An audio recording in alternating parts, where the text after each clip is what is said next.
ایک بار حضرت صلی اللہ علیہ وآلہ وسلم لوگوں میں بیٹھے ہوئے ان سے باتیں کر رہے تھے۔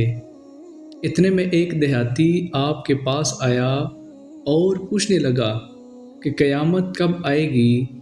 آپ صلی اللہ علیہ وآلہ وسلم اپنی گفتگو میں مصروف رہے۔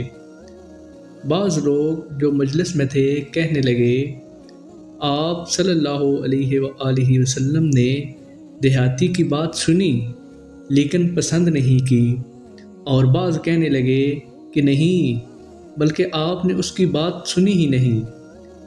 جب آپ اپنی باتیں پوری کر چکے تو آپ صلی اللہ علیہ وآلہ وسلم نے یوں فرمایا، وہ قیامت کے بارے میں پوچھنے والا کہاں گیا؟ اس دیہاتی نے کہا، حضور میں موجود ہوں۔ آپ نے فرمایا کہ جب امانت یعنی ایمانداری دنیا سے اٹھ جائے تو قیامت قائم ہونے کا انتظار کر۔ اس نے کہا، ایمانداری اٹھنے کا کیا مطلب ہے؟ آپ صلی اللہ علیہ وآلہ وسلم نے فرمایا کہ جب حکومت کے کاروبار نالائق لوگوں کو سونپ دیے جائیں تو قیامت کا انتظار کر۔ اگر ویڈیو اچھی لگے تو لائک اور شیئر ضرور کریں۔